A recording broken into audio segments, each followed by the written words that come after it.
कहानी वार्ता सुनने वाले सभी दोस्तों का स्वागत है।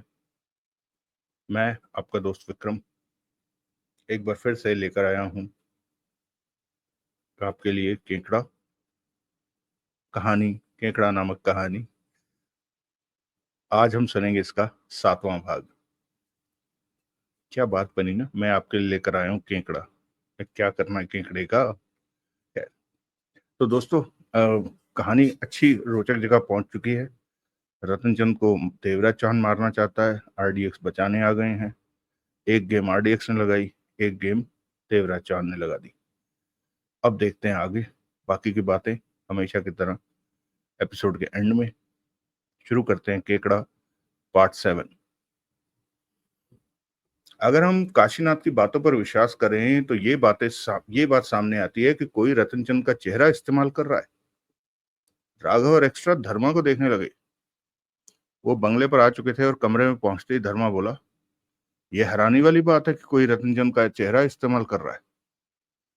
वो कोई वही हो सकता है जो रतनचंद की हत्या करना चाहता है। आरडीएक्स एक दूसरे को देखने लगे। मुझे हालात कुछ बदलते से लग रहे हैं। ऐसा क्यों? शाम को जब काशीनाथ ने शादी वाले घर पर हंगामा किया तो मारने वाले के पास तब पूरा मौका था कि रतनचंद बने धर्मा पर आसानी से हमला कर सके, परंतु उसने हमला नहीं किया। क्या पता वो वहां हो ही नहीं। वो वहीं था, पक्का वहीं था। रतनचंद बनकर वही काशीनाथ से मिला। रतनचंद बनना आसान नहीं है। समझ में नहीं आता कि कोई रतनचंद के चेहरे का मांस कहां से हासिल कर सकता है। कहीं से तो उसने हासिल किया ही है। उसने काशीनाथ को हंगामा करने को क्यों कहा? ये जवाब ढूंढना होगा कि इसके पीछे उसकी मंशा क्या थी। एक्स्ट्रा उठा और कमरे में चहलकदमी करने लगा। क्या हुआ? धर्मा ने उसे देखा। सोचने की बात यह है कि ये रतनचंद के चेहरे का मास्क उसने कहां से बनवाया होगा। एक्स्ट्रा ने कहा। जगजीत? राघव के होठों से निकला। आरडीएक्स की नजरें मिली। हमने जगजीत से बनवाया था। सुंदर ये काम करने गया था, धर्मा बोला। तो क्या उसने भी जगजीत से ही बनवाया होगा? जगजीत कम से कम रतनचंद का मास्क किसी को नहीं बनाकर देगा, क्योंकि उसने ये काम हमारे लिए किया है। सोचने की बात यह है कि खबर सुंदर ने बाहर निकाली है या उसने अपने तरीके से हासिल की है। वो जो भी है सुंदर को खरीद सकता है। सुंदर नहीं बिकेगा। क्यों नहीं बिकेगा? नोटों की महक सबका ईमान खराब कर देती है। कोई 10 रुपए पर बिकता है तो कोई 10 लाख में। सबकी अपनी अपनी कीमत होती है। हो सकता है सुंदर यहाँ की खबरें बाहर दे रहा हो। चंद पलों के लिए उनके बीच खामोशी छा गई। हमें पता लगाना होगा कि क्या जगजीत ने रतनचंद के चेहरे का फेस मास्क बनाकर किसी को दिया है। धर्मा ने फोन निकाला और जगजीत का नंबर मिलाने लगा। धर्मा ने कई बार नंबर मिलाया, फिर कह उठा, उसने अपना फोन बंद कर रखा है। मैं जगजीत के पास होकर आता हूँ, राघव उठते हुए बोला और बाहर की तरफ बढ़ गया। ध्यान से, रास्ते में तुम्हें खतरा हो सकता है, पीछे से एक्स्ट्रा ने कहा। एक्स्ट्रा और धर्मा की नजरें मिली। सुंदर के बारे में हमें अपनी तसल्ली कर लेनी चाहिए कि वो गद्दार है या नहीं। अगर जगजीत ने ही किसी को रतनचंद का मास्क बनाकर दिया हो तो मैं कुछ गलत सोच रहा हूँ। कुछ भी हो सकता है। सुंदर ने पता लगा लिया होगा कि हमने उसे जगजीत के पास किस काम के लिए भेजा है और उसने ये खबर बाहर निकाल दी। सुंदर बिका हुआ हो सकता है। कुछ भी हो सकता है धर्मा। हाँ, कुछ भी हो सकता है, परंतु किसी नतीजे पर पहुंचने की जल्दी मत करो। अब बात तो स्पष्ट हो ही गई है कि हमारा दुश्मन उससे कहीं ज्यादा खतरनाक है जितना हम सोच रहे थे। वो हमसे खेल खेल रहा है। पता चलेगा कि कहाँ गड़बड़ है, एक्स्ट्रा बोला। रतनचंद का हमशक्ल बनकर वो न जाने क्या खेल खेल रहा है। हम अभी तक ये नहीं जान पाए कि वो है कौन। तभी रतनचंद के रूप में देवराज चौहान ने भीतर प्रवेश किया। आओ रतनचंद, बैठो। देवराज चौहान आगे बढ़ गया और रतनचंद की आवाज में बोला, तुम लोग जहां गए थे वहां कुछ पता चला? अजीब सी बात पता चली है। क्या? जो तुम्हारा निशाना लेने की फिराक में है वो तुम्हारे चेहरे के रूप में भी नजर आता है। ये कैसे हो सकता है? देवराज चौहान उर्फ रतनचंद ने हैरानी जाहिर की। ये ही हो रहा है। जिन लोगों ने आज शाम को वहां हम पर हमला किया, उनका सरदार कहता है कि रतनचंद ने 1-1 रुपया देकर उससे ये काम करने को कहा था। सॉरी दोस्तों, 1 लाख रुपया देकर उससे ये काम करने को कहा था। एक्स्ट्रा एक एक शब्द पर जोर देकर कह उठा। ये कैसे हो सकता है? मैं तो हर वक्त इस बंगले पर तुम लोगों के साथ मौजूद रहा हूं। हाँ, तभी तो हम कह रहे हैं कि वो तुम्हारा चेहरा लगाए घूमता है। मेरा चेहरा उसने कहां से लिया? राघव जगजीत के पास गया है ये पता करने कि उससे मास्क तो नहीं बनवाया किसी ने। ये बात तो उससे फोन करके पूछ लेते। फोन लग नहीं रहा उसका। ओ, हमें सुंदर के बारे में बताओ। उस पर किस हद तक विश्वास किया जा सकता है? पूरी हद तक। लेकिन तुमने ये बात क्यों पूछी? उस मास्क को सुंदर के द्वारा ही जगजीत से बनवाया था। ये जुदा बात है कि हमने सुंदर को नहीं बताया कि वो तुम्हारे चेहरे का मास्क जगजीत से ले रहा है, परंतु ये बात आसानी से जान सकता था कि जगजीत से हम मास्क बनवा रहे हैं तुम्हारे चेहरे का, और ये बात उसने बाहर किसी को बता दी हो। देवराज चौहान मुस्कुराया। धर्मा और एक्स्ट्रा की नजरें उस पर जा टिकी। क्यों मुस्कुरा रहे हो रतनचंद? बात कुछ भी हो, सुंदर मेरा विश्वासी आदमी है। वो कोई गड़बड़ नहीं कर सकता। विश्वासी ही तो धोखाबाजी करते हैं। सुंदर ऐसा नहीं है, मेरा विश्वास करो। देवराज चौहान बहुत अच्छी तरह से रतनचंद के रूप को निभा रहा था। मुझे मारने वाला मेरा चेहरा लिए घूम रहा है तो हालात खतरनाक हो गए हैं। सब ठीक हो जाएगा। कैसे ठीक होगा? तुम लोग कुछ करते इसी काम में लगे हुए हैं रतनचंद। मुझे तो अब शंका होने लगी है कि वो जल्दी मुझे कोई नुकसान पहुंचा देगा। देवराज चौहान बोला। हम तुम्हारे साथ हैं, तुम्हें कुछ नहीं होगा। वो तुम्हें छू भी नहीं पाएगा। क्या पता? देवराज चौहान उठता हुआ बोला। जल्दी करो, पहले उसे पहचान तो लो कि वो कौन है। देवराज चौहान वहां से निकलकर रतनचंद के कमरे में पहुंचा और फोन उठाकर जगमोहन का नंबर मिलाया। हेलो। एक काम तुम्हें अभी करना है। देवराज चांद धीमे स्वर में बोला। क्या? राघव जगजीत के घर की तरफ गया है। जगजीत का पता सुनो। देवराज चांद ने जगजीत का पता बताया। राघव पर कब्जा करो और उसे बंगले पर ले जाकर कैद कर लो। सावधानी से करना ये काम, वो खतरनाक है। समझ गया। रतनचंद का क्या करोगे? उसे बेहोश करके हाथ पांव बांध कर निकल जाता हूँ। देवराज चांद ने फोन बंद कर दिया। अगला दृश्य। फोन बजा। एक्स्ट्रा ने बात की। दूसरी तरफ राघव था। कहो। एक्स्ट्रा बोला। जगजीत क्या कहता है? जगजीत नहीं मिला। उसके फ्लैट का दरवाजा बंद है। राघव की आवाज कानों में पड़ी। गली का चौकीदार कहता है कि कल उसकी दिन में ड्यूटी थी, तब उसने जगजीत को ताला बंद करके 2 लोगों के साथ जाते देखा। उसके बाद जगजीत लौटा नहीं। कल से? हाँ। वो खाली हाथ गया है। साथ में कपड़े वगैरह भी नहीं लेकर गया। तेरे को क्या लगता है? मेरे को कुछ ठीक नहीं लगता है। चौकीदार के मुताबिक जगजीत कल 2 लोगों के साथ निकला था। उनमें से एक तो सामने खड़ी कार में जा बैठा। दूसरे के साथ जगजीत पैदल ही गली में बाहर निकल गया। जगजीत कहीं पर गया हो सकता है। एक्स्ट्रा बोला। उन दोनों का हुलिया कैसा है? चौकीदार से पूछा मैंने। कहने के साथ ही राघव ने देवराज चौहान और सोहनलाल के हुलिया बताकर कहा। मेरे ख्याल में तो ऐसे हुलिये वाले दोनों लोगों से हमारा कभी वास्ता नहीं पड़ा। हर बात में शक मत लाओ। जगजीत काम से कहीं गया हो सकता है। जगजीत के फ्लैट पर ताला है? हाँ। ताला तोड़ो और भीतर जाकर देखो कि क्या हमारे काम की कोई बात पता चलती है। ठीक है। इसके साथ ही उधर से राघव ने फोन बंद कर दिया। एक्स्ट्रा ने फोन टेबल पर रखते हुए धर्मा को देखा, जो कुर्सी पर आंखें बंद किए बैठा था। तेरे को क्या हुआ? एक्स्ट्रा बोला। मैं सोच रहा हूं। धर्मा ने आंखें खोली। क्या? रतनचंद को निशाना बनाने वाला व्यक्ति शाम को खामखा का शोर शराबा डाल के अपना कौन सा मतलब हल करना चाहता था? इतना तो जाहिर है कि काशीनाथ से उसने ये सब इसलिए करवाया कि हम उस शोर शराबे में उलझ कर रह जाएं, और वो जो करना चाहता है हमारी निगाहों में आए बिना कर ले। आखिर वो करना क्या चाहता था? धर्मा बंद आंखों से बोला। तब वहां पर उसके मतलब का कौन सा काम करने वाला हो सकता है? पहली बार कोई खास हरामी हमारे सामने पड़ा है। साले ने हिलाकर रख दिया। एक्स्ट्रा मुस्कुराया। धर्मा ने आंखें खोली, एक्स्ट्रा को देखा। मैं जान लूंगा कि शोर शराबे की आड़ में वहां उसने क्या किया है। कैसे जानोगे? सोच सोच कर। एक्स्ट्रा मुस्कुरा रहा था। हाँ, वहां पर उसके काम के लोग हम तीन थे, जिनमें से एक यानी कि धर्मा रतनचंद बना हुआ था। हम तीनों के अलावा वहां पर अपनी सूरत बिगाड़कर रतनचंद गनमैन के रूप में मौजूद था। कुल 4 लोगों से उसका वास्ता हो सकता है, लेकिन रतनचंद को मैं 4 में से बाहर निकाल देता हूं कि तब हम चंद लोगों के अलावा कोई नहीं जानता था कि रतनचंद गनमैन के रूप में वहां मौजूद है। धर्मा अपने ही शब्दों के जाल में उलझ कर झल्ला कर बोला, समझ में नहीं आता कि आखिर इस शोर शराबे की आड़ में वो क्या करना चाहता था। जो चाहता था वो कर भी पाया कि नहीं? तुम्हारा क्या ख्याल है?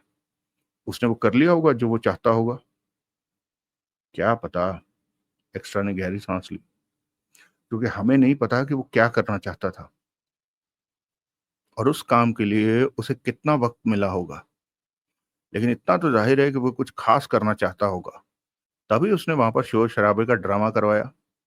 साले ने दिमाग खराब करके रख दिया है। धर्मा बड़बड़ा उठा। अगला दृश्य। राघव ने चौकीदार को 200 रुपए दिए कि वह ताला तोड़कर भीतर जाकर देखना चाहता है। उसका चोरी का कोई इरादा नहीं है। 10 मिनट की मगजमारी करनी पड़ी चौकीदार से।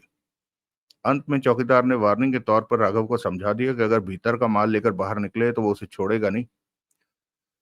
राघव ने दरवाजे पर लगे ताले से मुक्ति पाई और भीतर प्रवेश कर गया। वो वहां पहले भी कई बार आ चुका था।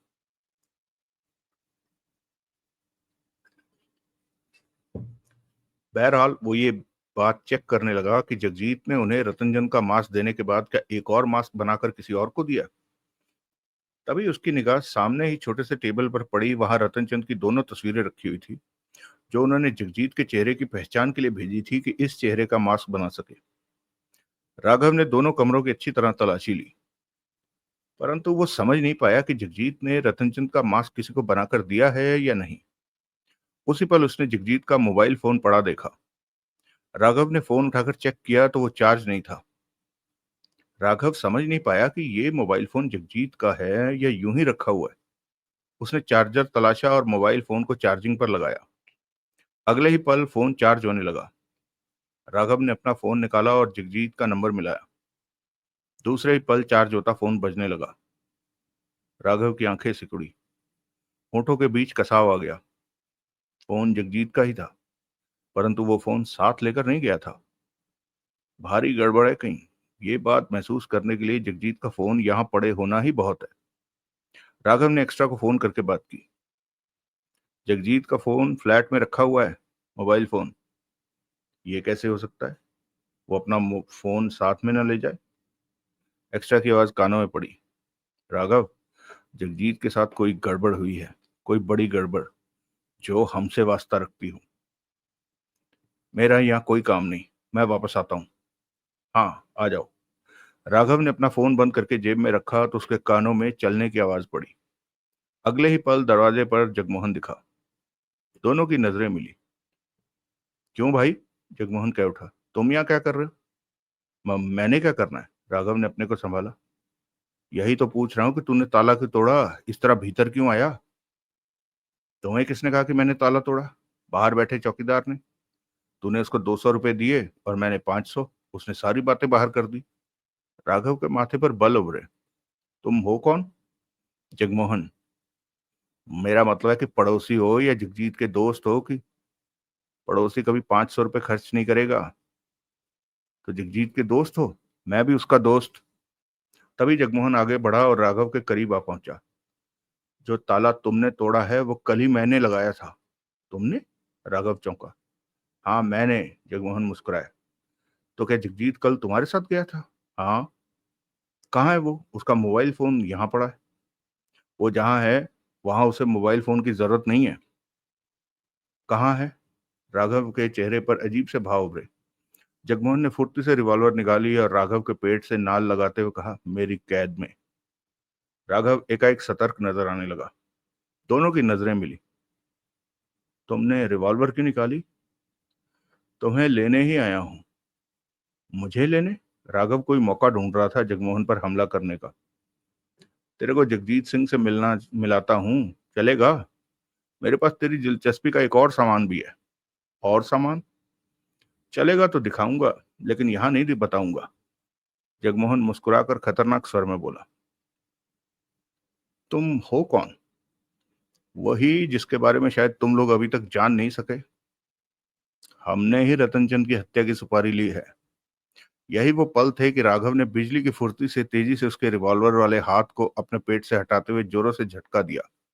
सब कुछ इतनी फुर्ती से हुआ कि जगमोहन कुछ समझ ना सका और रिवॉल्वर हाथ से निकल गई। राघव ने जोरदार घूंसा जगमोहन के पेट पर मारा।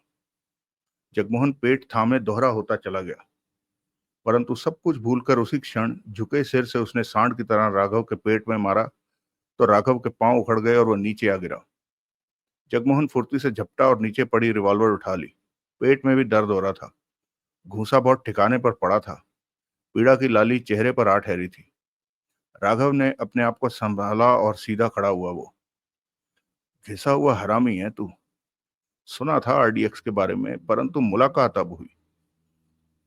जगमोहन ने कड़वे स्वर में बोला, नाम क्या है तेरा? राघव, कहते हुए राघव के दांत भिजने लगे। पलट। क्या? पलट, मेरी तरफ पीट कर।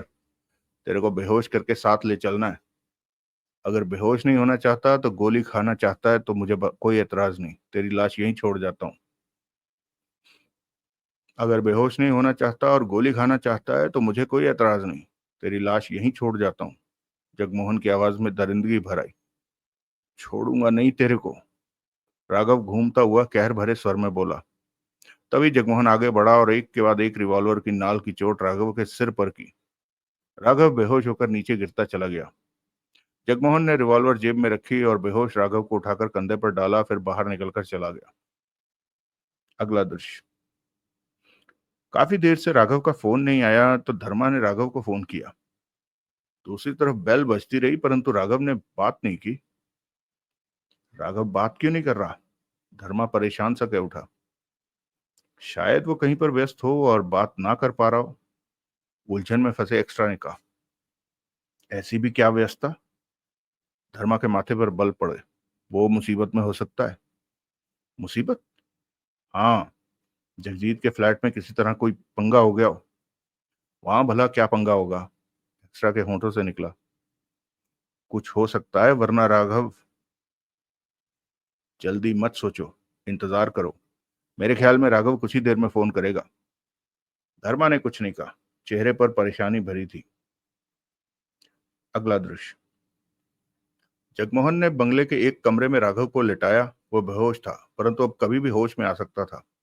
जगमोहन ने सबसे पहले नायलॉन की डोरी से मजबूती से राघव के हाथ पांव बांधे। फिर देवराज चौहान को फोन किया। कहो।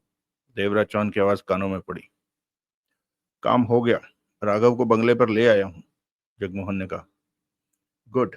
राघव और रतनचंद पर सख्त निगाह रखनी है, वो बंगले से निकल ना सके। मैं सोच रहा हूँ कि सोहनलाल को यहीं बुला लूं। वो जगजीत को लेकर यहाँ आ, उसे वहीं रहने दो। बंधक को लेकर इधर उधर घूमना ठीक नहीं, कहकर देवराज चौहान ने फोन बंद कर दिया। जगमोहन ने बेहोश राघव पर निगाह मारी, फिर दूसरे कमरे में पहुंचा। वहां रतनचंद बंधा पड़ा था। उसे होश आ चुका था। जगमोहन को देखते ही वो भड़क कर बोला, तुमने ये क्या तमाशा लगा रखा है? बार बार बेहोश करके बांध देते हो। मुझे बाहर जाना था, जगमोहन मुस्कुराया। तो मुझे बांधा क्यों? अगर तुम्हें बांधा ना होता तो तुम भाग लिए होते, जगमोहन ने कहा और आगे बढ़कर उसके बंधन खोलने लगा। बंधन खुलते ही रतनचंद ने राहत की सांस ली और अपने हाथ पांव को मलने लगा। जगमोहन शांत सा खड़ा था। रतनचंद ने जगमोहन को अपनी तरफ देखते पाकर कहा, क्या है? सोच रहा हूं कि तुम्हारी वजह से खासा झंझट खड़ा हो चुका है। मेरी वजह से? हाँ, जब से तुम्हें मारने का काम हाथ में लिया है तब से चैन खो गया है। 3 करोड़ कमाने आसान नहीं होते, रतनचंद मुस्कुराया। तुम्हें इस बात का डर नहीं लग रहा कि हम तुम्हें बहुत जल्दी गोली मार देंगे? खास डर नहीं है। क्यों? मुझे विश्वास है कि आरडीएक्स मुझे बचा ले जाएंगे, रतनचंद ने कहा। इस हालत में भी उन पर विश्वास है? तुम आरडीएक्स को ठीक से जानते नहीं हो। नहीं। त, तुम आरडीएक्स को ठीक से जानते हो? नहीं। तभी जानते होते तो तुम्हें हर वक्त इस बात की शंका लगी रहती कि आरडीएक्स यहाँ पहुंच सकते हैं। इतना विश्वास तो इंसान को भगवान पर होता है। इस हालत में तो तेरे लिए भगवान ही हैं आरडीएक्स रतनचंद। रतनचंद ने जगमोहन को घूरते हुए कहा, उठो, तुम्हें कुछ दिखाता हूं। एकाएक जगमोहन मुस्कुराया। क्या? उठो तो, दूसरे कमरे में तुम्हारे लिए कुछ लाया हूं। रतनचंद माथे पर बल समेटे उठा। जगमोहन उसे लेकर उस कमरे में पहुंचा जहां राघव बंधा था। राघव पर निगाह पड़ते ही रतनचंद चिवका। राघव होश में आ चुका था। तुम? रतनचंद के होठों से निकला। रतनचंद? राघव अजीब से स्वर में कह उठा। तुम यहाँ कैसे? मैं मुझे तो ये कल शाम यहाँ ले आया था, रतनचंद ने कहा। कल शाम को? हाँ, जब मैं गनमैन बना तुम लोगों के साथ गया था और धर्मा मेरे रूप में था। जब वहां पर कुछ लोगों ने आकर हंगामा किया तो तभी इन लोगों ने मुझे वैन में बिठा लिया। वहां मेरी शक्ल लिए एक आदमी मौजूद था। उसने मेरी गनमैन वाली वर्दी पहनी, मेरी दाढ़ी मूंछ उतार कर अपने चेहरे पर लगा ली और गन पकड़कर मेरी जगह वो पहुंच गया। राघव के चेहरे पर जहान भर की हैरानी फैली हुई थी। तो इसका मतलब वापसी पर हमारे साथ वो नहीं कोई और था? राघव के होंठों से निकला। हाँ, वो। और इस समय बंगले पर तुम नहीं कोई दूसरा है। सत्यानाश! राघव की हालत देखने लायक थी। वो जानते हो कौन है? कहते हुए रतनचंद ने जगमोहन पर निगाह मारी। जगमोहन बराबर मुस्कुरा रहा था। कौन है? डकैती मास्टर देवराज चौहान। डकैती मास्टर देवराज चौहान? राघव के होंठों से अजीब सा स्वर निकला। उसने जगमोहन को देखा। तुम कौन हो? जगमोहन? देवराज चौहान का साथी? जगमोहन का नाम सुन रखा है। तो तुम लोग रतनचंद को मारना चाहते थे? जगमोहन ने सहमति से सिर हिलाया। देवराज चौहान तो डकैती में हाथ डालता है, फिर ये कत्ल की सुपारी? कसम तो नहीं ले रखी कि डकैतियां ही डालनी है, कत्ल भी किया जा सकता है, जगमोहन बोला। हैरानी है कि हमारे सामने देवराज चौहान है। राघव ने गहरी सांस ली। सोचा नहीं था। नहीं, कभी नहीं सोचा था कि देवराज चौहान जैसे डकैती मास्टर से पंगा हो जाएगा। काश हमें पहले मालूम होता तो हम और भी सतर्कता से काम करते। तब तुम लोगों की कोई चाल सफल नहीं होती। ओफ! देवराज चौहान वहां रतनचंद के चेहरे में मौजूद है और हम नहीं जानते इतनी बड़ी बात। देवराज चौहान कितनी आसानी से हमारे करीब पहुंच गया। आसानी से नहीं, मेहनत की है। तुम्हें देवराज चौहान ने बताया कि मैं जगजीत के फ्लैट पर जा रहा हूँ? हाँ, वो वहां बैठा हर भेद ले रहा है। तुम लोगों ने हमारे एक साथी की हत्या की है, जगमोहन बोला। डिस्ट्रिक्ट सेंटर की इमारत में। हाँ, एक्स्ट्रा ने मारा उसे। उसे मारना नहीं चाहिए था। राघव जगमोहन को देखता रहा, सोचता रहा। कुछ पल चुप्पी में गुजरे। रतनचंद, जगमोहन बोला, एक तो यहाँ आ गया है, बाकी के दो भी आ जाएंगे। तुम उन पर हाथ डालने में सफल नहीं हो सकते। रतनचंद दांत भींचकर बोला। तुम तो ये भी कह रहे थे कि इस तरह नहीं डाला जा सकता हाथ। जगमोहन कड़वे स्वर में राघव की तरफ इशारा किए। तुम तो ये भी कह रहे थे कि इस तरह नहीं डाला जा सकता। नहीं, ये गलत प्रिंटिंग है। तुम तो ये भी कह रहे थे कि इस पर हाथ नहीं डाला जा सकता। जगमोहन ने कड़वे स्वर में राघव की तरफ इशारा किया। रतनचंद ने होंठ भींच लिए। बाजी देवराज चौहान के हाथ में है रतनचंद, हम समझ चुके हैं। देवराज चौहान इस वक्त छुरा लेकर हमारी बगल में बैठा है, राघव ने परेशानी भरे स्वर में कहा। देवराज चौहान जबरदस्त चाल चल चुका है। जगमोहन मुस्कुराया। जगजीत भी तुम लोगों के पास है? राघव ने पूछा। हाँ। कहाँ? किसी और जगह पर। देवराज चौहान के चेहरे पर रतनचंद का मास्क है, वो जगजीत नहीं बनाया है, उसी ने बनाया है। यकीन नहीं होता कि जगजीत तुम लोगों के लिए रतनचंद के चेहरे वाला मास्क बनाने के लिए तैयार हो गया। सिर पर रिवॉल्वर लगी हो और किसी भी समय गोली चल सकती हो तो सामने वाले को बात माननी पड़ती है। राघव ने खा जाने वाली नजरों से जगमोहन को देखा। मुझे खाएगा क्या? जगमोहन बोला। तुम ये सब करके समझते हो कि तुम लोग ज्यादा चालाक और समझदार हो? तो और हमें अपने को क्या समझना चाहिए? किस्मत के धनी। वो कैसे? जगमोहन के चेहरे पर व्यंग भरी मुस्कान आ ठहरी। इस वक्त बाजी तुम लोगों के हाथ में है। जानते हो ऐसा क्यों है? क्यों? क्योंकि हम खुले में रहकर खेल खेल रहे थे और तुम लोग छिप कर खेल खेल रहे थे। हम क्या कर रहे हैं तुम लोगों को सब कुछ पता था, लेकिन तुम लोग कौन हो हम नहीं जान सके। इसी वजह से तुम लोगों ने छिपकर हम पर वार किया और देवराज चौहान रतनचंद की जगह लेकर हमारी बगल में बैठ गया। किस्मत के धनी हो तुम लोग। एक बात मैं भी कहूं? क्या? खेल खेल ही होता है, बेशक मौत का खेल क्यों ना हो। दोनों पार्टियों में एक किस्मत का धनी होता है जो जीतता है, लेकिन तुम दोनों ज्यादा किस्मत के धनी निकले। आज तक हम लोगों से कोई जीत नहीं सका। हम हारे नहीं। आज से पहले कभी तुम लोग देवराज चौहान के रास्ते में भी नहीं आए। राघव ने होठ भींच लिए। पहली बार देवराज चौहान से टकराए हो और हार कर तिलमिला रहे हो। हार? कैसी हार? अभी तो खेल चल रहा है। हम लोगों की मेहरबानी से ही चल रहा है खेल, जगमोहन ने कठोर स्वर में कहा। हम लोग जब चाहें खेल खत्म कर दें। इधर तुम दोनों मेरे पास हो, उधर तुम्हारे दोनों साथियों के पास देवराज चौहान है। हम चाहें तुम सबको खत्म कर सकते हैं। राघव ने भस्म कर देने वाली निगाहों से जगमोहन को देखा। अभी तुम हमें ठीक से जानते नहीं कि हम तुम लोगों को जानने नहीं निकले, जगमोहन ने पूर्ववत स्वर में कहा। अपने काम पर निकले हैं। और तुम लोगों का काम रतनचंद की हत्या करना है। ठीक समझे।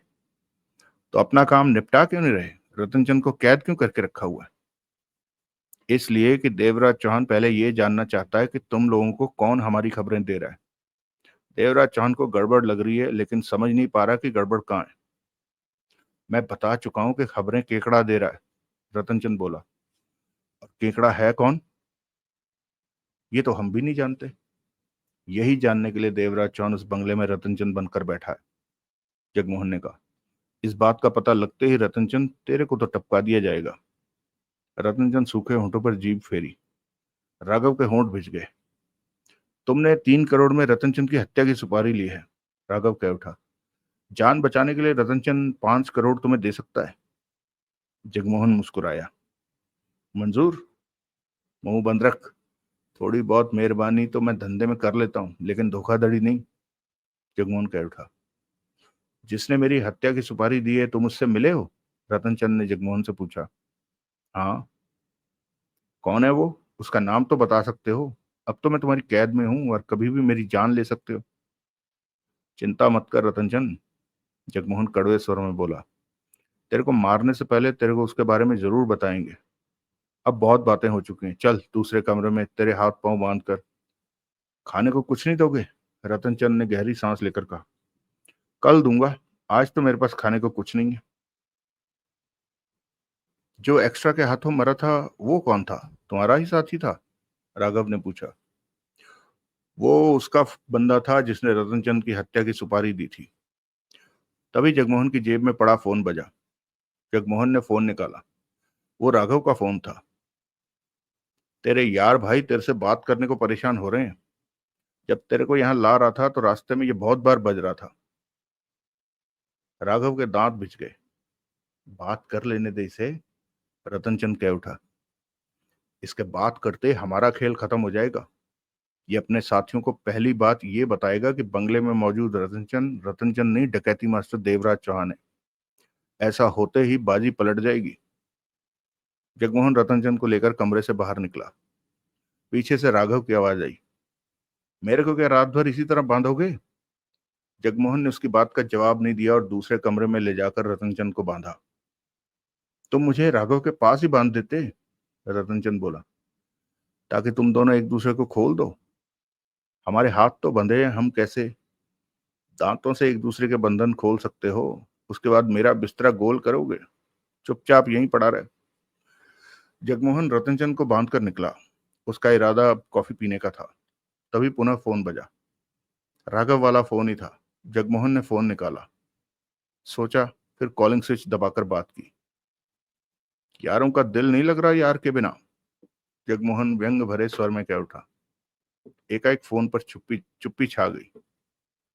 यार की आवाज कानों में नहीं पड़ी तो कहने को कुछ नहीं रहा। जगमोहन पुनः बोला और किचन की तरफ बढ़ गया।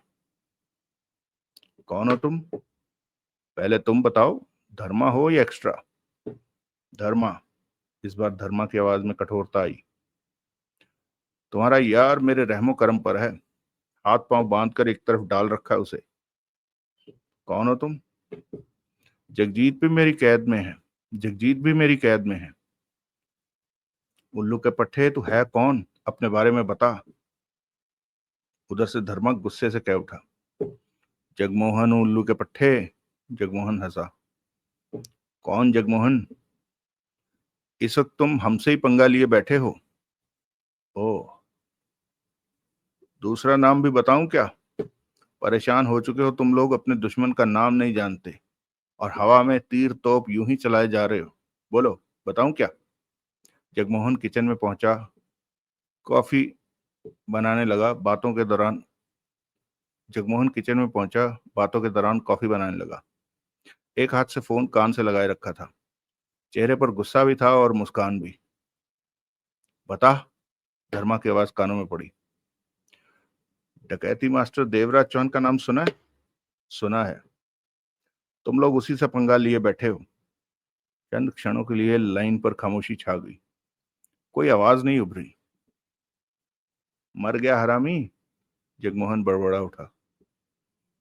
तुम उस देवराज चौहान के साथ ही जगमोहन हो? हाँ। रतनचंद को मारने की सुपारी देवराज चौहान ने ली है?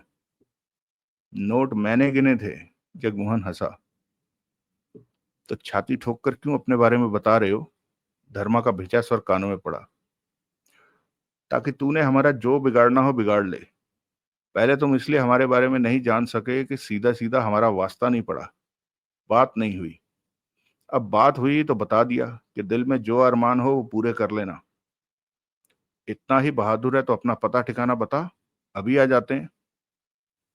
इतना बहादुर नहीं हूं कि मूसल पड़ती ओखली में अपना सिर रख दूं। जगमोहन पुनः हंसा। तेरा टाइम आ गया लगता। धर्मा का क्रूर स्वर कानों में पड़ा। तू चिंता क्यों करता है? अपनी सोच। मुझे तो लगता है कि तू भी मेरे पास जल्दी होगा। दो पलों की खामोशी के बाद धर्मा की आवाज पुनः कानों में पड़ी। एक बात बता। बोल बोल। तेरे को किसने बताया कि राघव जगजीत के पास जा रहा है, या तू बंगले पर नजर रख रहा था? मुझे बंगले में मौजूद किसी शख्स ने ही बताया था कि राघव जगजीत के पास जा रहा है। किसने? तू क्या सोचता है कि मैं तेरे को बता दूंगा कि वो खबरी कौन है? चाहता क्या है? राघव क्या करेगा? मेहमान बनाकर। चाहता क्या है? राघव का क्या करेगा? मेहमान बनाकर रखा है, काम होता ही उसे छोड़ दूंगा। तू हमसे दोस्ती कर ले, मतलब कि रतनचंद को ना मारूं और तेरी गोद में आ बैठूं? इसकी तेरे को कीमत मिलेगी। ये बता, रतनचंद की जान की सुपारी किसने दी है? ऐसे सवाल मत पूछ जिसके बारे में तेरे को पहले ही पता हो कि जवाब नहीं मिलेगा। मुंह मांगी कीमत मिलेगी। एक बार हाँ तो कर, फिर बात करेंगे। अब तेरा दिमाग खराब होने लगा है। राघव को कोई तकलीफ नहीं दोगे? दूंगा तो तू क्या कर लेगा, अगर बचा लेगा? जगमोहन ने व्यंग से कहा और फोन बंद करके जेब में रख लिया। फिर तैयार हो चुकी कॉफी प्याले में डाली और किचन से बाहर आया। तभी रतनचंद की आवाज कानों में पड़ी। वो चिल्ला रहा था, भूख लग रही है, कुछ खाने को दे दो। सुबह तगड़ा नाश्ता दूंगा, जगमोहन ने ऊंचे स्वर में कहा और सोफे पर बैठकर कॉफी के घूंट भरने लगा। अगला दृश्य। धर्मा ने फोन बंद किया और एक्स्ट्रा को देखा। एक्स्ट्रा करीब ही बैठा उसकी सारी बातें सुन रहा था। डकैती मास्टर देवराज चौहान का मुकाबला कर रहे हैं हम, धर्मा ने कहा। राघव उसकी कैद में पहुंच चुका है। देवराज चौहान? एक्स्ट्रा ने मुंह बनाया। सुन रखा है कि खतरनाक बंदा है। शायद हम भी महसूस कर चुके हैं कि वो हमसे कम नहीं है। धर्मा ने बेचैनी से पहलू बदला। एक्स्ट्रा गंभीर नजर आने लगा था। इस वक्त की सबसे खतरनाक बात यह है कि कोई बंगले में है जो देवराज चौहान और जगमोहन को बंगले की खबरें दे रहा है। बंगले में से ही ये बात उन लोगों को किसी ने बताई कि राघव जगजीत के पास गया है और वहां राघव पर हाथ डाल दिया गया। यकीनन लापरवाह रहा होगा राघव। क्या पता था कि जगजीत के यहाँ उसके लिए जाल बिछा होगा? धर्मा ने कहा। बंगले में उनका खबरी कौन हो सकता है? दोनों की नजरें मिली। राघव जगजीत के पास गया, ये बात किन किन को मालूम थी? धर्मा बोला। हमने रतनचंद को, सुंदर से ये बात गनमैन के सामने भी। एक्स्ट्रा ने सोच भरा चेहरा लाया। इस तरह हम काम कैसे कर सकेंगे कि हमारी खबरें बंगले से बाहर जा रही हैं? धर्मा दांत भींच कर रह गया। खबरें बाहर करने वाला सुंदर भी हो सकता है। रतनचंद से इस बारे में बात करते हैं, वो क्या कहता है। इसमें रतनचंद भी क्या करेगा अगर सुंदर दगाबाज बन जाए तो? देवराज चौहान ने सुंदर को खरीद रखा हो सकता है, लेकिन ये सब पक्की बातें नहीं है, हमारी सोच है केवल।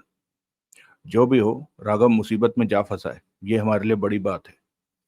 धर्मा और एक्स्ट्रा रतनचंद यानी कि देवराज चौहान के कमरे में पहुंचे। बेड पर लेटा हुआ था देवराज चौहान।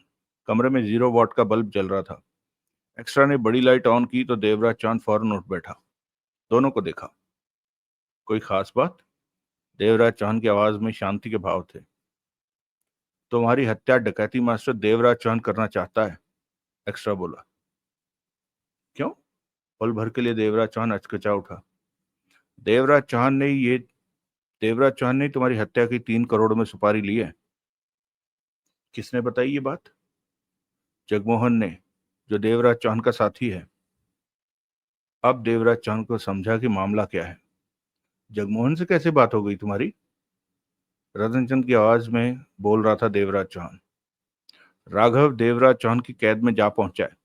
राघव का फोन जगमोहन के पास आया था और उससे बात हो गई। राघव कैसे? रतनचंद, धर्मा कठोर स्वर में बोला। राघव जगजीत के फ्लैट पर गया था। देवराज चौहान और जगमोहन को बात पता चल गई। जगमोहन का कहना है कि ये बात उन्हें बंगले में से ही किसी आदमी ने बताई। ओह, तो देवराज चौहान ने राघव को कैद कर लिया है? हाँ। वो क्या उसे मारेगा? पता नहीं। वैसे जगमोहन का कहना है कि राघव को तुम्हारी हत्या करने के बाद छोड़ दिया जाएगा। और जगजीत भी देवराज चौहान की कैद में है? जगमोहन ने ही बताया सब कुछ। और जगजीत भी देवराज चौहान की कैद में है? जगमोहन ने ही बताया सब कुछ। रतनचंद बना देवराज चौहान भोलेपन से बोला। हाँ। अब सबसे बड़ा सवाल तो ये पैदा होता है कि देवराज चौहान को किसने खबर दी कि राघव जगजीत के फ्लैट पर गया है? जिसे पता हो वही तो ये खबर आगे भेजेगा। हमारे अलावा ये बात तुम्हें और सुंदर को पता थी। देवराज चौहान ने कुछ नहीं कहा। तुम कहते हो कि सुंदर तुम्हारा विश्वसनीय है, वो गद्दारी नहीं करेगा। ये बात तो मैं अब भी कहता हूँ। तो फिर तुमने देवराज चौहान को खबर दी होगी कि राघव जगजीत के फ्लैट पर गया है? धर्मा कड़वे स्वर में बोल उठा। मैं खबर क्यों दूंगा? वही तो हम कहते हैं कि तुम खबर क्यों दोगे? करेगा तो सुंदर ही। देवराज चौहान दोनों को देखने लगा। क्या सोच रहे हो रतनचंद? धर्मा ने पूछा। सुंदर गद्दारी नहीं कर सकता, देवराज चौहान कह उठा। क्यों नहीं कर सकता? धर्मा ने दांत भींचकर कहा। वो मेरा परखा हुआ है और पूरी तरह भरोसे के काबिल है, देवराज चौहान ने स्वर को गंभीर बनाकर कहा। इन बातों में सबसे बड़ी सोचने की बात तो यह है कि देवराज चौहान ने जगजीत को कैद में रख लिया। क्या मतलब? धर्मा की आंखें सिकुड़ी। राघव को तो उसने इसलिए पकड़ा होगा कि उससे दुश्मनी चल रही है। एक को पकड़ तुम तीनों की तिकड़ी को कमजोर करे और तुम लोग राघव की वजह से परेशान हो जाओ। परंतु जगजीत को कैद में रखने के पीछे देवराज चौहान का क्या इरादा हो सकता है? धर्मा और एक्स्ट्रा की नजरें मिली। रतनचंद, तूने सही बात पकड़ी। एक्स्ट्रा होंठ सिकोड़ कर बोला। तेरा दिमाग चलता है। धर्मा एक्स्ट्रा से कह उठा। तेरा क्या ख्याल है कि देवराज चौहान ने जगजीत को क्यों कैद किया होगा? मेरे ख्याल में कुछ भी नहीं, एक्स्ट्रा सोच भरे स्वर में कह उठा। यह बात तो हमारे सामने स्पष्ट हो चुकी है कि देवराज चौहान ने भी जगजीत से ही रतनचंद का मास्क बनवाया, क्योंकि रतनचंद के रूप में ही देवराज चौहान काशीनाथ से मिला था। परंतु जगजीत को कैद करने के पीछे उसका क्या मकसद हो सकता है, ये आसानी से समझ नहीं आएगा। आसानी से समझ नहीं आएगा क्योंकि देवराज चौहान बहुत ठंडे दिमाग से हमसे चालबाजियां चल रहा है। उसकी बात को हम समझ नहीं पा रहे। धर्मा कुछ कहने लगा कि तभी सुंदर ने भीतर प्रवेश किया। तुम दोनों यहाँ हो? मैं वहां कमरे में गया, परंतु कोई काम था। कॉफी पूछने के लिए गया था। कॉफी भी पी लेंगे, एक्स्ट्रा ने कहा। तुम्हें मालूम था राघव जगजीत के पास गया? मालूम था, सुंदर ने फौरन सिर हिलाया। तुमने ये बात किसी को बताई? मैं क्यों बताऊंगा? शायद किसी के सामने मुंह से निकल गई हो। नहीं, तुम लोगों की बात मैं किसी से क्यों करूंगा? लेकिन क्या हुआ? सब ठीक तो है? सुंदर ने पूछा। एक्स्ट्रा ने उसे सारी बात बताई। मैंने किसी से कुछ नहीं कहा, सुंदर सब कुछ जानकर कह उठा। तुम देवराज चौहान के हाथों बिके हुए तो नहीं हो? तुमने ही देवराज चौहान को बताया हो तो बस, आगे मत बोलना। सुंदर का चेहरा कठोर हो गया। मेरी तरफ उंगली उठाने की कोशिश मत करो। जिस काम के लिए आए हो उस पर ध्यान दो। ठीक से काम नहीं कर पा रहे हो और मुझ पर उंगली उठाने लगे। तेरी तो, धर्मा ने गुस्से से कहना चाहा। एक्स्ट्रा ने धर्मा को रोक लिया। ये हमारा मामला नहीं है। सुंदर को देखना है, रतनचंद का काम। सुंदर को देखना रतनचंद का काम है। हम इस बात का ध्यान रखेंगे कि हम जो करें वो सुंदर न जान सके। सुंदर ने दोनों को घूर कर देखा और बाहर निकल गया। रतनचंद, एक्स्ट्रा कह उठा, अब ये तुम ही सोचो कि बात बाहर कैसे गई। इसके बाद एक्स्ट्रा और धर्मा कमरे से बाहर निकल गए। रतनचंद बने देवराज चौहान के चेहरे पर मुस्कान थिरक उठी। कमरे में पहुंचते एक्स्ट्रा कह उठा, राघव खतरे में है। जैसे भी हो हमें राघव को देवराज चौहान के हाथों से निकाल लाना होगा। ठिकाना पता करना होगा। ये आसान नहीं होगा, धर्मा ने इंकार में सिर हिलाते कहा। आसान तो नहीं होगा, लेकिन इस बारे में गोकुल से बात की जा सकती है। गोकुल? धर्मा ने एक्स्ट्रा को देखा। ठीक रहेगा? एक्स्ट्रा बोला। धर्मा ने सिर हिला दिया। एक्स्ट्रा ने फोन निकाला और नंबर मिलाने लगा। रात का 1:30 बज रहा था। दूसरी तरफ से बेल हुई और होती रही। काफी देर बाद ही उधर से बात की गई। हेलो। स्वर में नींद के भाव पड़े थे। गोकुल? एक्स्ट्रा बोला। नाम बोल, नाम अपना। RDX। ओह। अगले ही पल गोकुल की आवाज में चुस्ती आ गई। एक्स्ट्रा, अब पहचाना। लेकिन तुमने नींद खराब कर दी। काम सुन, खाली खाली काम है या कुछ मिलेगा भी? काम जितना जल्दी करेगा उतना ही ज्यादा पैसा मिलेगा। फंसे पड़े लग रहे हो। बोल। डकैती मास्टर देवराज चौहान का ठिकाना जानना है। देवराज चौहान? हाँ वो। एक्स्ट्रा, ये बहुत कठिन काम है। देवराज चौहान का ठिकाना मालूम करना आसान होता तो पुलिस कब भी कर लेती। ये जरूरी है गोकुल। एक्स्ट्रा ने अपने शब्दों पर जोर दिया। तेरे को ज्यादा पैसा मिलेगा। ठीक है, पता करने की कोशिश करता हूँ। नींद तो तुमने खराब कर ही दी है। 2-4 फोन खड़का कर पूछता हूँ। लेकिन देवराज चौहान से क्या पंगा हो गया? वो ठीक बंदा नहीं है। सुना काफी खतरनाक है। RDX के बारे में नहीं सुना क्या? समझ गया, तगड़ा ही पंगा है। मैं मालूम करके फोन करता हूँ तुम्हें। मैं तेरे फोन के इंतजार में जाग रहा हूँ। उधर से गोकुल ने फोन बंद किया। एक्स्ट्रा ने फोन टेबल पर रख दिया। हम क्या कर रहे हैं ये बात किसी को पता नहीं चलनी चाहिए, धर्मा ने कहा। ठीक कहते हो। बंगले से बातें निकलकर देवराज चौहान के पास पहुंच रही हैं। मुझे तो सुंदर पर शक है कि वो, इस मामले में चुप रहना ही अच्छा है, वरना सुंदर हत्थे से उखड़ेगा और उसके खिलाफ हमारे पास कोई सबूत नहीं है। धर्मा होंठ भींच कर रह गया। गोकुल ने देवराज चौहान का ठिकाना बता दिया तो हम अभी उस तरफ निकल जाएंगे, एक्स्ट्रा बोला। आज से पहले हमें किसी ने इस तरह टक्कर नहीं दी, धर्मा ने कहा। एक्स्ट्रा ने कुछ नहीं कहा और कमरे में टहलने लगा। देवराज चौहान इसलिए हम पर भारी पड़ रहा है कि वो छिप कर वार कर रहा है। हम उसके बारे में नहीं जान पाए, जबकि वो हम पर पूरी तरह नजर रखे रहा और हमारी बातें, हमारी मूवमेंट उस तक पहुंचती रही। वो हम पर भारी पड़ा? एक्स्ट्रा मुस्कुराकर खतरनाक स्वर में कह उठा। यूं समझो कि उसने अपनी बारी चली। अब हमारी बारी है। हमें भी जल्दी मौका मिलेगा कुछ करने का। इस वक्त मुझे सिर्फ राघव की चिंता है। तभी टेबल पर रखा मोबाइल फोन बजा।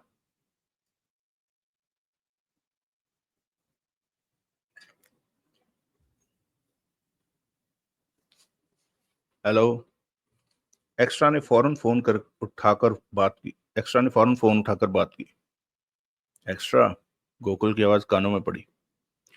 कईयों से फोन करके पूछा है देवराज चौहान के बारे में, परंतु उसके ठिकाने के बारे में कोई नहीं जानता।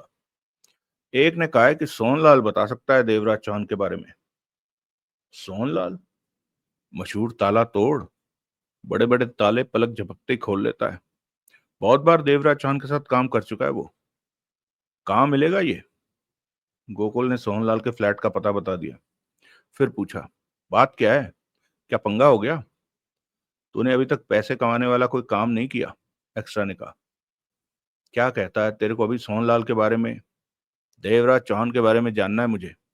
पता कर और जल्दी से मुझे बता। ठीक है, और पता करता हूँ। आधी रात का वक्त है, किसी को फोन करता हूँ तो वो काट खाने को दौड़ता है। एक्स्ट्रा ने फोन रखा और धर्मा से बोला, देवराज चौहान के पहचान वाले सोहनलाल का पता मालूम हुआ है। शायद वो जानता हो कि देवराज चौहान किधर मिलेगा। हम दोनों सोहनलाल के पास चलेंगे। धर्मा कह उठा। हम दोनों में से कोई भी तब तक अकेला बाहर नहीं जाएगा जब तक देवराज चौहान से निपट नहीं लिया जाता। उसकी नजर हम पर है, और राघव के अकेले होने का फायदा उठाकर देवराज चौहान ने उसे पकड़ लिया।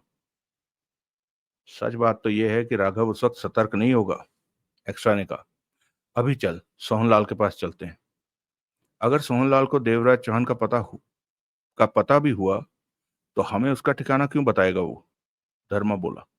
मैं बात ही इस ढंग से करूंगा कि वो हमें अवश्य बता देगा। एक्स्ट्रा और धर्मा बाहर की तरफ बढ़ गए। रास्ते में सुंदर मिला। कहीं जा रहे हो क्या? सुंदर बोला। कुछ काम है, घंटे भर में लौट आएंगे, एक्स्ट्रा ने मुस्कुराकर कहा। अगला दृश्य। सोहनलाल और जगजीत आज दिन भर साथ रहे। शाम 8 बजे वो उठे थे। यही वजह थी कि रात के इस वक्त भी दोनों जगे हुए थे और वक्त बिताने के लिए टीवी देख रहे थे। जगजीत के हाथ सोहनलाल ने पीछे की तरफ बांध रखे थे ताकि यहां से फरार होने के लिए वो कोई हरकत ना करे। खाने पीने के दौरान ही जगजीत के हाथ खोलता था। नींद लेते वक्त सोहनलाल जगजीत की टांगे भी बांध देता था कि उसकी नींद का फायदा उठाकर कोई हरकत ना कर दे। बंधनों की वजह से जगजीत परेशान हो चुका था। मैं तुम्हारे ही पास हूं, ऐसे में मेरे हाथ पांव बांधने की जरूरत क्या? तुम मेरे पास हो तभी तो तुम्हारे हाथ पांव बांध रहा हूं। क्या भरोसा तुम्हारा कि टेबल उठाकर मेरे सिर पर मार दो? मुझ पर भरोसा नहीं क्या? तूने अपनी बहन ब्याही है मुझसे, तो तेरे पे भरोसा करूंगा। सोहनलाल भोलेपन से बोला। जगजीत ने उसे घूरा। उखड़ गया? सोहनलाल ने आंखें नचाई। अच्छा ही किया जब तूने मेरे हाथ बांध रखे हैं, जगजीत ने कड़वे स्वर में कहा। क्यों? हाथ खुले होते तो बहन ब्याने की बात पर मैं तेरी जान जरूर ले लेता, जगजीत कोट कठोर स्वर में बोला। इसमें नाराज होने की क्या बात है? आखिर बहन किसी से तो ब्याही गई, कोई तो उसे। मेरे हाथ खोल, फिर बताता हूँ। साला, सोहनलाल ने दांत दिखाए। मुझे बेवकूफ समझता है? तेरे हाथ खोलूंगा? जगजीत तिलमिलाया सा सोहनलाल को देखने लगा। आरडीएक्स को कब से जानता है? सोहनलाल ने पूछा। 4 सालों से। कितनी बार उसके लिए फेस मास्क बनाया? 2 बार। मैं फेस मास्क नहीं, कई तरह के अन्य काम करता हूँ। किसी भी तरह के सरकारी विभाग का आईडी कार्ड बनवाना हो 2 घंटे में बना दूंगा, और मेरा बनाया नकली कार्ड असली से भी असली होगा। पहुंचा हुआ कारीगर है। और क्या गुल खिलाता है तू? इस तरह के डुप्लीकेट कागज बना सकता हूँ। नोट तगड़े लेता होगा इस काम के। हाँ, धंधा है ये तो। ऐसे में तू कभी भी अपनी बहन मेरे से ब्याह कर मेरे लिए मुफ्त में काम करना चाहेगा? सोहनलाल ने दांत फाड़े। तेरी तो। तभी कॉल बेल बजी। बरबस ही सोहनलाल की निगाह वॉल क्लॉक पर गई, जहां घड़ी ने रात के 2:30 बजे रहे थे। जगजीत के शब्द मुंह में रह गए। कौन हो सकता है? जगजीत ने अजीब स्वर में पूछा। सोहनलाल ने कुछ नहीं कहा और उठकर कमरे से बाहर निकल गया। ड्राइंग रूम में पहुंचा और मेन दरवाजे की सिटकनी हटाकर दरवाजा खोला। अगले ही पल सोहनलाल की ऐसी हालत हुई जैसे अनजाने में सांप के सर पर पांव रख दिया हो। परंतु कमाल तो ये रहा कि चेहरे पर भाव सामान्य ही रहे। बेहद शांत दिखा वो। सामने एक्स्ट्रा और धर्मा खड़े थे। ये वक्त है किसी के घर की बेल बजाने का? सोहनलाल दिलो दिमाग की भीतरी हलचल पर काबू पाता कह उठा। सोहनलाल हो तुम? बिल्कुल हूं। इस वक्त तुम्हें तकलीफ देने के लिए माफी चाहते हैं। धर्मा मुस्कुराया। हम भीतर आकर बात करें तो ज्यादा ठीक होगा। मैं तुम दोनों को नहीं जानता, फिर भी आना। सोहनलाल, हम बहुत ही खास काम से आए हैं। काम बोलो। बहुत बड़ी डकैती की प्लानिंग है हमारे सामने, परंतु करने का हौसला नहीं है। पता लगा है तुम डकैती मास्टर देवराज चौहान को जानते हो, तो सीधा तुम्हारे पास आ गए। आखिर यार ही यार के काम आता है, धर्मा ने दोस्ताना स्वर में कहा। सोहनलाल का दिमाग तेजी से काम कर रहा था। यार कौन? तुम? देवराज चौहान? सभी यार हैं। यार को यार से फायदा होगा तो यहीं रुको, सोहनलाल ने कहा। मैं 5 मिनट बाद दरवाजा खोलूंगा, तब तुम भीतर आना। इसके साथ ही सोहनलाल ने दरवाजा बंद कर दिया। एक्स्ट्रा और धर्मा की नजरें मिली। सोहनलाल होंठ सिकोड़े जगजीत के पास पहुंचा। इतना तो सोहनलाल समझ चुका था कि एक्स्ट्रा और धर्मा ने उसके बारे में पता लगा लिया होगा कि वह देवराज चौहान को जानता है, और ये भी पता लगा लिया होगा कि रतनचंद के पीछे देवराज चौहान है। ऐसे में ये उसके पास देवराज चौहान के टो लेने आए हैं। यकीनन यही वजह होगी इनके यहाँ आने की। जगजीत ने सोहनलाल को देखा। रिश्तेदार आए हैं मेरे। सोहनलाल एक तरफ पड़ी नायलॉन की रस्सी उठाता बोला। जगजीत ने रस्सी को देखा और आंखें सिकोड़ कर कहा, रिश्तेदार आए हैं तो रस्सी उठाने की क्या जरूरत है? तेरी टांगे बांधनी है, हाथ तो पहले ही बंधे पड़े हैं। दरअसल मैं नहीं चाहता कि तू बातों के दौरान परेशान। मैं भला क्यों परेशान करूंगा? सोहनलाल उसकी टांगे बांधने लगा। जगजीत गुस्से से सोहनलाल को देखता रहा। उसकी टांगे बांधने के बाद सोहनलाल ने अलमारी से कपड़ा निकाला और उसके मुंह में ठूंसने लगा। ये क्या कर रहे? थोड़ी देर बर्दाश्त कर ले तकलीफ। सोहनलाल कठोर स्वर में बोला, वरना तेरे को गोली खानी पड़ेगी। जगजीत बात मानने को मजबूर था। सोहनलाल ने उसके मुंह में कपड़ा ठूस दिया। अब जगजीत बुरे हाल बेड पर पड़ा था। अब तो जच रहा है। सोहनलाल विशैले स्वर में मुस्कुराया। जानता है बाहर कौन आया है? पूछने के लिए जगजीत ने आंखें नचाई। एक्स्ट्रा और धर्मा। जगजीत की आंखें फैल गई। वो तड़पा। शांत रह, शांत। वैसे तो मैंने तेरे को अच्छी तरह फिट कर दिया है। इस पर भी तूने उन दोनों को अपनी मौजूदगी का एहसास दिलाने की चेष्टा की तो सबसे पहले मैं तेरे को गोली मारूंगा। बाकी बातें बाद में निपटूंगा। समझा क्या? जगजीत ने आंखें बंद कर ली। गहरी सांस ली। सोहनलाल ने टेबल की ड्रॉज से रिवॉल्वर निकाली, उसे चेक किया। फिर रिवॉल्वर वो अपने कपड़ों में फंसाकर कमरे से बाहर निकला और दरवाजा बाहर से बंद करके मुख्य द्वार पर आ पहुंचा। दरवाजा खोल, सोहनलाल ने एक्स्ट्रा और धर्मा से बोला। आओ। दोनों भीतर आए तो सोहनलाल ने दरवाजा बंद करते हुए कहा, इस वक्त कोई चाय पानी नहीं होगा और ज्यादा वक्त नहीं है मेरे पास। बैठ जाओ। दोनों सोफे पर बैठ गए। सोहनलाल उनके सामने बैठा और गोली वाली सिगरेट सुलगा ली।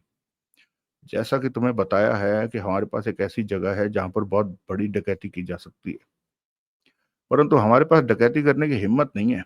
इसलिए हम देवराज चौहान को योजना बताना चाहते हैं। क्या योजना है? सोहनलाल बोला।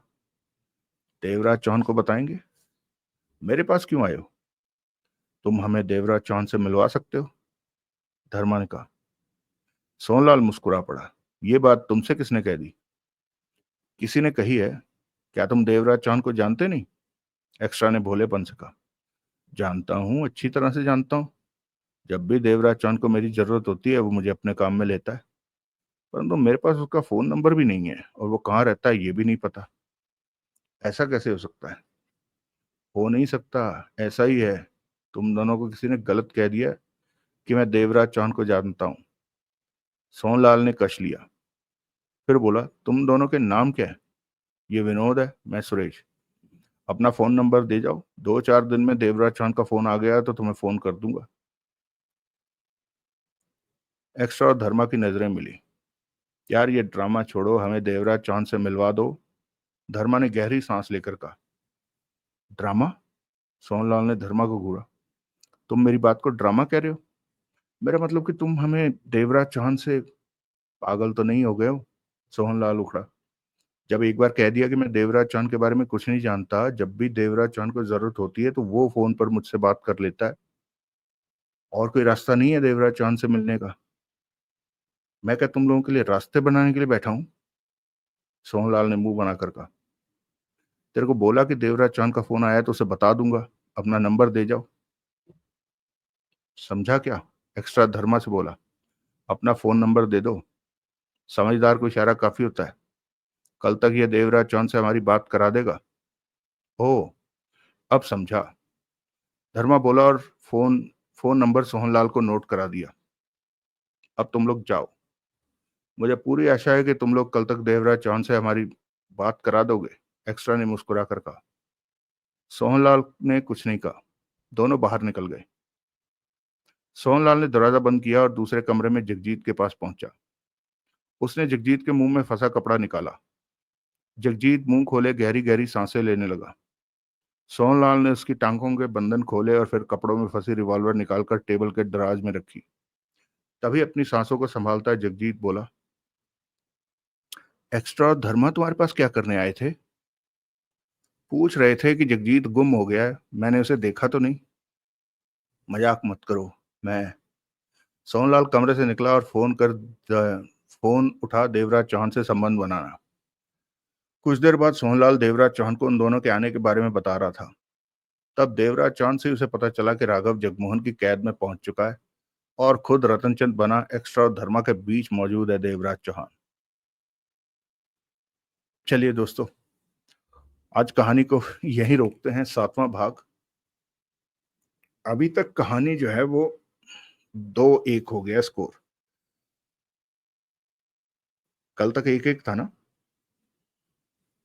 1-1 था।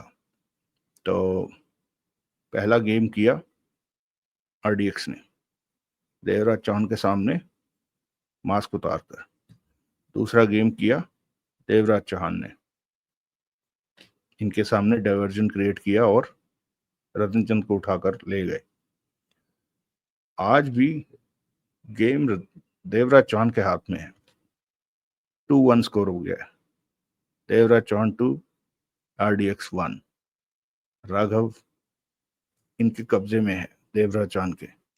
अच्छा, मुझे पता क्या लगा? मुझे लगा कि खास तौर पे ये जो एक्स्ट्रा जिस जिस किस्म का, मतलब जैसा हरामी है एक्स्ट्रा, उस हिसाब से मुझे लगा कि उसने धर्मा से कहा, क्योंकि धर्मा थोड़ा सोच विचार वाला बंदा है, तो एक्स्ट्रा ने धर्मा से कहा कि फोन, तो ये से फोन दे देंगे और बाहर खड़े हो जाएंगे, और जैसे ही सोहनलाल फोन करेगा, क्योंकि इनके जाते ही सोहनलाल ने डेफिनेटली देवराज चौहान को फोन करना था, तो वो आ धमकते और फिर उसे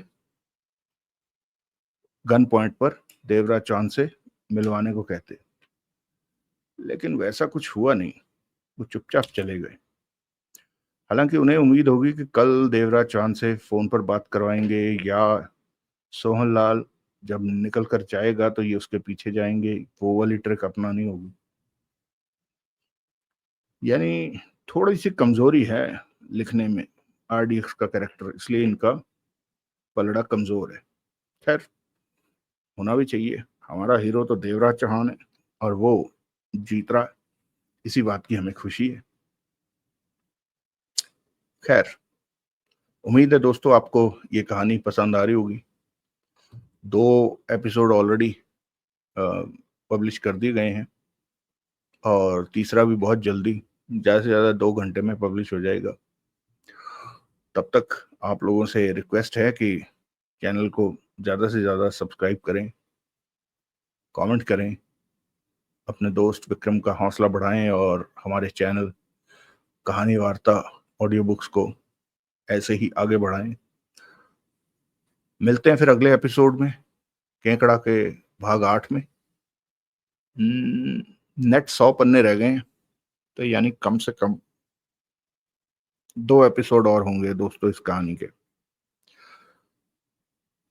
मिलते हैं फिर अगले एपिसोड में। तब तक के लिए खुश रहें, स्वस्थ रहें, सुखी रहें। जय हिंद, वंदे मातरम।